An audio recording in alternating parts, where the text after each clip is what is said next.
Good morning everyone, welcome back to the channel to a new blog. সকাল সকাল গতকাল রাতে ব্লগটা না ভালো করে এন্ড করা হয়নি, কারণ প্রীতম এসেছিল কালকে। এতদিন পরে প্রীতমকে দেখে পপো এত এক্সাইটেড, আর পাপাকে ছাড়বে না, বাইরে যেতে দেবে না। যাই হোক, কালকে রাত্রেবেলা আমরা খাওয়া দাওয়া করে ঘুমিয়ে পড়েছিলাম। আর আজকে সকালবেলায় অনেক কিছু ছিল না, যেটা প্রীতম যাওয়ার আগে সব কিছু তো কিনে দিয়ে যেতে পারেনি। এবার আমাদের ঘুম থেকে উঠতে অনেকটা লেট হয়ে গেছে, তো ভাবলাম যে আর বাজারে গিয়ে কিছু আনার দরকার নেই, যা যা দরকার অর্ডার করে দিয়েছিলাম। তো এই এসে গেছে আমাদের বাজার। এই আজকে একটু অন্যান্য জিনিস অর্ডার করেছি যেগুলো করা হয় না। এটার মধ্যে আছে হচ্ছে কোকোনাট অয়েল, আর হচ্ছে এই কারি পাত্তা, কারণ এখানে কোথাও কারি পাতা পাওয়া যায় না, এটা অনলাইন ছাড়া সম্ভব না। একটু আছে নারকেল, এগুলো কেন আমি অর্ডার করেছি সেটাও বলছি। আর দুধ, এখানে সুজি, আর এখানে না মানে খালি লুজ ডিম পাওয়া যায়, এরকম মানে কার্টুন সহ ডিম পাওয়া যায় না। তো দেখলাম অনলাইনে পাওয়া যাচ্ছে, তো একবার এটা নিয়ে নিলাম, কারণ রাখতে ভীষণ সুবিধা হয়। তো এই হচ্ছে বিষয়। এবার ব্যাপারটা হলো হচ্ছে, আমরা তো নর্মালি মাস্টার্ড অয়েল বা রিফাইন্ড অয়েলই রান্নাবাড়ি করি। আজকে কেন এটা অর্ডার করেছি, তার কারণটা হচ্ছে কারি পাতা অর্ডার করেছি, তার কারণটা আজকে আমরা একটু অন্য স্টাইলে চিকেন বানাবো। আর সকালের জন্য বানানো হবে উপমা। তো চলো, কারি পাতা ওটাতেও লাগবে। আজকে চিকেনটা একটু ট্রাই করে দেখবো কেমন লাগে। অনেকদিন ধরে চিকেন খাওয়া হয় না, সেই নবরাত্রির থেকে শুরু হয়েছে আমাদের, মানে ননভেজ পুরোপুরি বন্ধ। তো আজকে আবার একটু খাবো। সব চলে এসেছে, এবার চলো রান্নাঘরে। এখানটাতে সুজিটাকে একটু রোস্ট করে নেওয়া হয়েছে, আর তারপরে এখানটাতে নারকেল তেলের মধ্যে পেঁয়াজ, কারি পাতা আর একটু সর্ষে ফোড়ন দিয়ে এটা ফ্রাই করা। এখানটাতে পোকো ডাইনোসর নিয়ে খেলা করছে, আর আমাদের ওদিকে উপমাও হচ্ছে। ডাইনোসরও পছন্দ হয়েছে, কালকে হাতি ঘোড়া ওগুলো পছন্দ হয়েছে। খালি পড়ে যাচ্ছে ডাইনোসর, খালিই পড়ে যাচ্ছে, ওর পাটাকে ঠিক করে দাও। দুটো দিন আমাদের এত একা একা কেটেছে না, তারপরে আজকে আবার মানে গতকাল থেকেই মনে হচ্ছে কি জমজমাট জমজমাট। নর্মাল টাইমে এত জমজমাট মনে হয় না, কিন্তু দুদিন খালি থাকার পরে যখন প্রীতম আসলে মনে হচ্ছে বাবা কত জমজমাট। যাই হোক, ভালো লাগছে। তো এই হচ্ছে আমাদের আজকের স্পেশাল উপমা। দেখতে তো ভালোই হয়েছে, খেতে কেমন হয়েছে দেখা যাক। ফার্স্ট টাইম খেলাম, মজা আ গয়া। এত ভালো লেগেছে আমার, প্রীতমের থেকেও আমি আবার তুলে নিয়েছি এটা থেকে। এটার মধ্যে একটা জিনিস তো বলতে ভুলে গেছি, এর মধ্যে কলা আর চিনি ওপর থেকে অ্যাড করে নিয়েছি, তারপর এটাকে ভালো করে মেখে তারপরে খাচ্ছি। প্রীতম গিয়ে চিকেন নিয়ে আসলো, আর আমি একটা রেসিপি দেখলাম যেটার মধ্যে কোকোনাট মিল্ক লাগবে। তো এখানে দোকানে কোথাও নেই, আমি ব্লিঙ্কিটে অর্ডার করে দিয়েছিলাম, চলে এসেছে, ওটাই যাচ্ছি আনতে। একটাতে বসেছে এখানে কেরালা স্টাইল চিকেন, আর একটাতে এখানে ভাত বসিয়েছি। বাকি সমস্ত জিনিস এলোমেলো, কারণ কি আমাদের জল হয়ে গেছে শেষ। তো এখন আমাদেরকে ওয়েট করতে হবে বিকেল পর্যন্ত, কখন আমাদের জল আসবে, তারপরে এগুলো ধোয়াধুয়ি করব। আর যেটা হচ্ছে হলো প্রথমবার আজকে এই যে কোকোনাট মিল্ক দিয়ে রান্নাটা করছি। অলরেডি হওয়ার পরে চেহারাটা দেখাচ্ছি, আজকে রেসিপি আমি শেয়ার করলাম না। এই ফার্স্ট টাইম যে কোকোনাট কী বলে মিল্ক, এই যে এটা আজকে ইউজ করলাম। ছোটোটা এনেছি, যদি ভালো লাগে তাহলে পরে আবার বড়টা অর্ডার করব, বড়টা। আর এখানেতে পকো কী করছে? পকোর এই ডাইনোসরগুলো যে এত পছন্দ হয়েছে, দিন রাত 24 ঘন্টা, সকালে ঘুম থেকে ওঠার পর থেকে রাতে ঘুমোতে যাওয়ার আগ পর্যন্ত।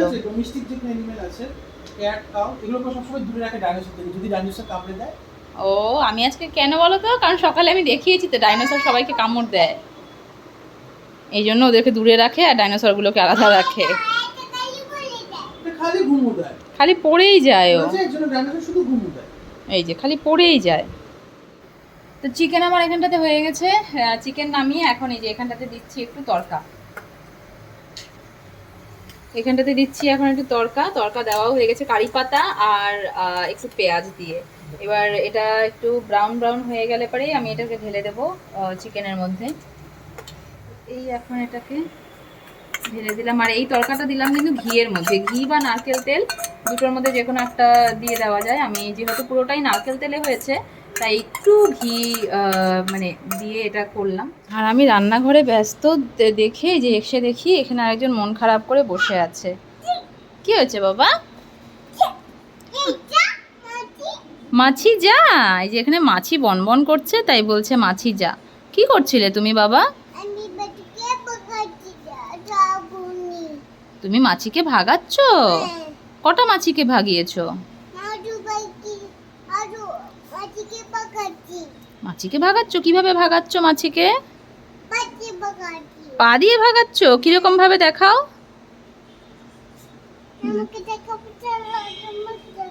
হ্যাঁ আমাকে দেখাও, দেখাও আমাকে দেখাও। এরকম করে ভাগাচ্ছ? আরেকবার আরেকবার আরেকবার দেখাও, আরেকবার দেখাও। ভাগিয়ে দিয়েছে, সব মাছি চলে গেছে। এই যে আরো কত মাছি ঘুরে বেড়াচ্ছে। যাচ্ছেই না মাছি, পকো তো মাছিকে ভাগাতেই পারছে না বাবা। মাছি যাচ্ছেই না, পকোকে ভয়ই পাচ্ছে না মাছি। আমি বসবো? ও আচ্ছা ঠিক আছে, আমি বসছি। এবার বলো, এবার বলো কি বলবে? পাইয়া নেই? হ্যাঁ ওই যে পাইয়া আছে, ওই যে একটা পাইয়া, ওই যে উপরে একটা পাইয়া বসে আছে। হ্যাঁ একটা পাইয়া, একটা পাইয়া ওই যে উপরে বসে আছে। দেখো ও দুটো পাইয়া আছে। বাবা মাছি তোমাকে ঘিরে ধরেছে বাবা, তুমি মাছি ভাগাতে পারোনি। দেখো তোমার জামার মধ্যে মাছি, মাথার মধ্যে মাছি, পায়ের মধ্যে মাছি। কি হবে? মাছি তোমাকে তুলে ধরে নিয়ে চলে যাবে। তোমাকে মাছি তুলে নিয়ে চলে যাবে। এবার কি হবে? কি করছো? নতুন টেবিল? দেখো মাম্মার নতুন টেবিল। এটা নতুন চেয়ার না বাবা, এটা টেবিল কভার। হ্যাঁ কে এনেছে?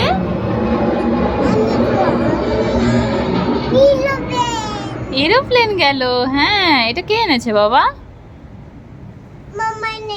মাম্মা এনেছে। এটা অনলাইন অর্ডার করে আমি ওর সামনে খুলেছিলাম, তাই বলছে এটা মাম্মা এনেছে। তুমি কি করেছো? ও তুমি খুলেছো?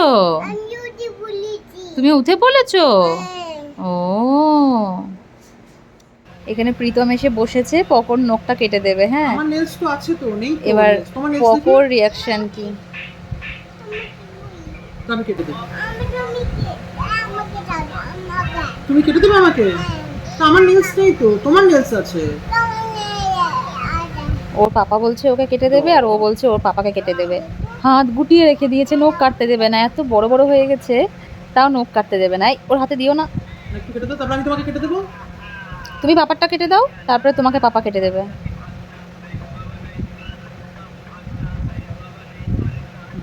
দেখিস নো আঙ্গুল কেটে দিস না বাবা। হ্যাঁ আবার আরেকটা আরেকটা।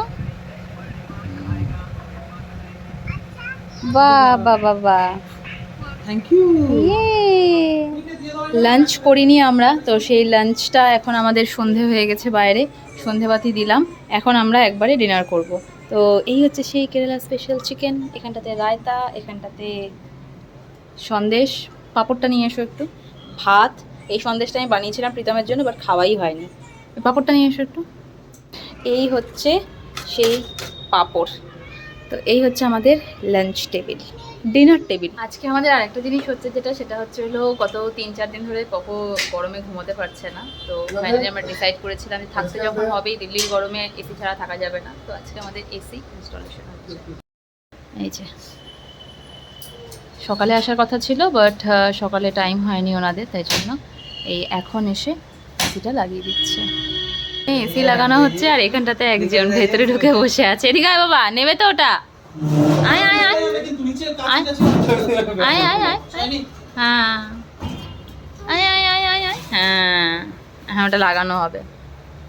গতকাল রাতে ওই এসি লাগানোর পরে আর ভিডিওটাকে কন্টিনিউ করা হয়নি, কারণ ওই এসি লাগানোর পর টাইমটাতেই পকর হাতে হঠাৎ করে ওই উপর থেকে যে কাজটা ওরা খুলেছিল, ওই কাজটাতে হাতটা কেটে যায়। আর সেই নিয়ে আমাদের হুলস্থুলুস শুরু হয়ে যায়। বেশ গাঢ় করে একটু কেটেছিল। তো ওই রাতভর ওকে নিয়ে চলেছে একটু হাঙ্গামা। যাই হোক, ভাগ্য হলো আমাদের ঘরে আর্নিকা ছিল, আর আর্নিকার মানে ওই জেলটাও ছিল, আর নর্মাল খাবার ওষুধটাও ছিল। তো দুটোই দিয়ে দিয়েছি। আর বরফ দিয়ে বেশ কিছুক্ষণ হাতটা চুবিয়ে রেখেছিলাম, যার জন্য তখন ওই ব্লিডিংটা বন্ধ হয়েছিল না, ব্লিডিংটা বন্ধ হচ্ছিল না। যাই হোক, আমাদের এসি লেগে গেছে ঘরে, কালকে এত কিছুর পরেও শান্তভাবে ঘুমিয়েছে ছেলে। এই কটা দিন ধরে এত প্রবলেম হচ্ছিল না, তো যাই হোক আজকে থেকে ঘুম টুমগুলো সব ভালোভাবে হবে। তো চলো, গতকালকের ব্লগটা আজকে আমি এখানটাতে এন্ড করছি, আর আজকের ব্লগটা নেক্সট ব্লগে ক্যারি ফরওয়ার্ড হবে।